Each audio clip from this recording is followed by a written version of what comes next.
Welcome back, folks. If you're new to the channel or it's been a while since you've been around, we're in our trim down process for offloading some things from here in the house. We're going to take them out to a second place joint here in Okinawa called 2nd Street.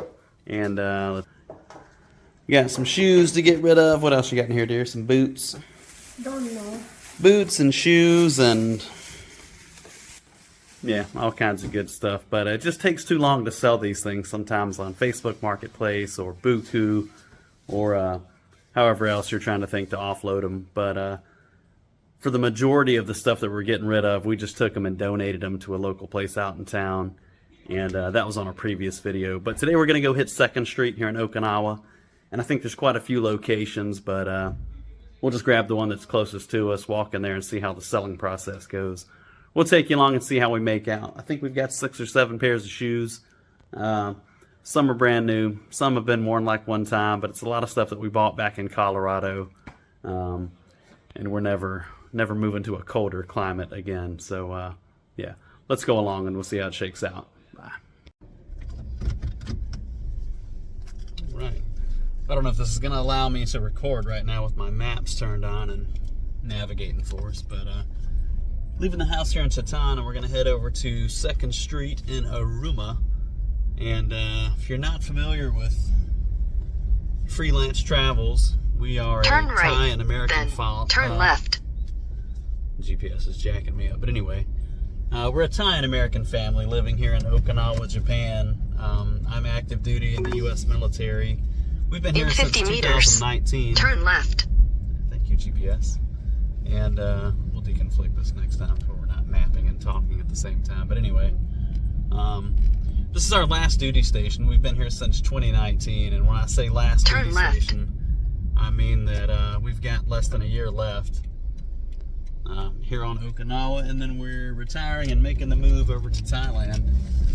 So right now, we're in the process of just kind of trimming down the household and getting rid of things in the house to minimize the amount of things that we move to Thailand. So shoes and clothing and bedding and yeah, we're trying to empty out our guest bedroom right now. We just sold a huge bar the other day. So yeah, in the last year, just trimming down the household, and I'll quit rambling and we're going to get over to Second Store and we'll catch back up with you over there. All right, so we've arrived at 2nd Street. We're going to roll in here and see how this process goes. I think you roll in there and you get a number, basically, and when they call it, that's when you get your stuff appraised and sell or don't sell. Let's check it out. Well, I'm confused. So we just went into 2nd Street, and they asked for our Japanese residence card, which we don't have because we're not Japanese residents. And they said without that, we can't sell anything there. I don't know if you can buy things there without that, but you can't sell things. So I don't know if that's a measure to keep people from selling counterfeit or stolen items or what. But yeah, now we got a car full of shoes that we can't sell. So we're going to try to find another place, I guess, and try to offload these. All right, next one. Well, at tip number 2, we cruised down the street here to a place called Hard Off. Not Hard On. But I don't know if they have the same kind of policy here, but we'll go walk in here and see if we can offload some stuff. And if not, I think it's about time to donate.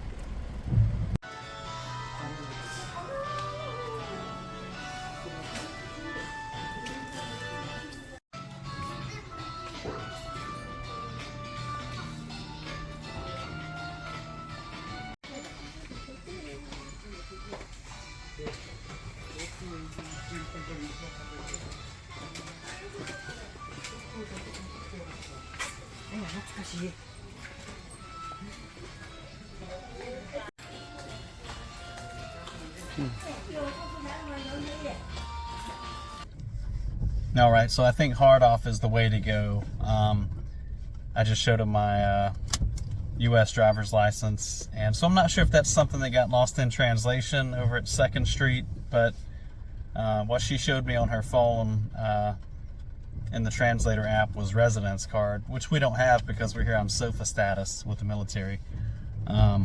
But over here I did have to fill out a little bit of information, just my address, my name, date of birth, and I put my phone number on there. But that's it. And like I said before, I think that's probably just a measure to keep folks from selling stolen or counterfeit goods, so that they have a way of contacting you if one of those items turns out to be, I don't know, something that's part of an investigation. I don't know. Anyway, we're gonna go eat some shabu, I think, either here in the local area where we're at, or we're gonna go down to Parco City. But either way, we'll catch up with you in a bit, and I think a good meal is where we'll close this one out. See you in a bit. All right, my thoughts on Hard Off. Pretty cool store.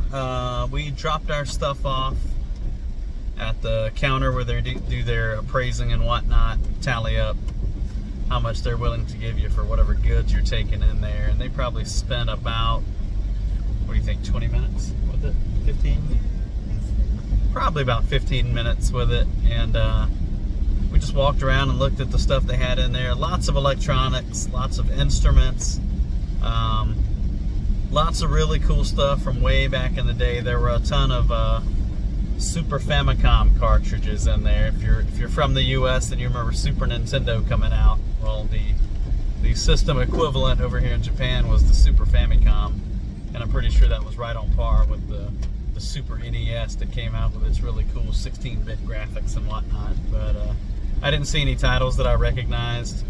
I did see that the company that made a few of those games was Hudson Soft. I definitely remember that company. Konami. Yeah, really cool stuff though. Lots of clothing. There were some military uniforms in there, some boonie hats, some kimonos. They had a couple of sanshins and guitars in there, up there with the instruments. But all in all, I thought that was a pretty cool store, and you might be able to find a good cheap laptop or monitor. They also had lots of stuff if you're into building PCs, lots of RAM sticks, lots of hard drives, motherboards, things of that nature. Not that I would 100% trust a secondhand store selling really delicate computer parts like that, but that's up to you, I guess. But yeah, Second Street was a fail. Hard Off was a win, and we got 6,600 yen for 6 pairs of shoes. So it's not bad. About 50 bucks, you think? 40 something? It's the yen's at like 150-ish right now, I think. So we didn't make a killing off of that stuff, but it was certainly easier than selling it on Marketplace or Buku and having to deal with people that want to come try things on or haggle on the price. It just saves a lot of time. And so we really just bought our lunch by offloading some goods from the house, and then I'll probably get a haircut with whatever change is left out of that. But, cool. All right, we're gonna get over here and eat some shabu. See you in a bit. Bye.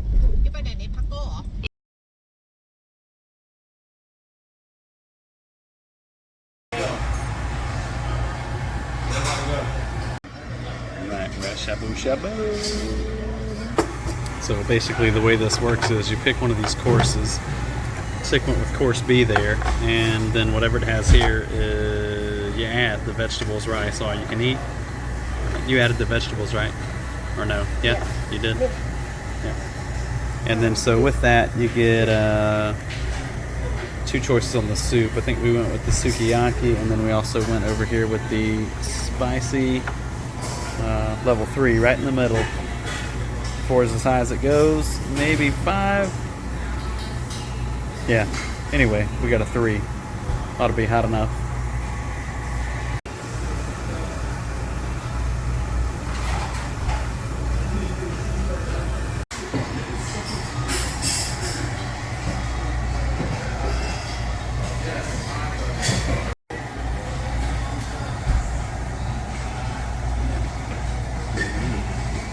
So when it comes out, you get this QR code delivered to your table. Open up that link, and that's how you order replacements for all these guys once you go through your beef, chicken, pork, whatever you've got. And pro tip, scoot the rice to the side. Don't fill up on rice. You're not going to get your money's worth. This is where it's at.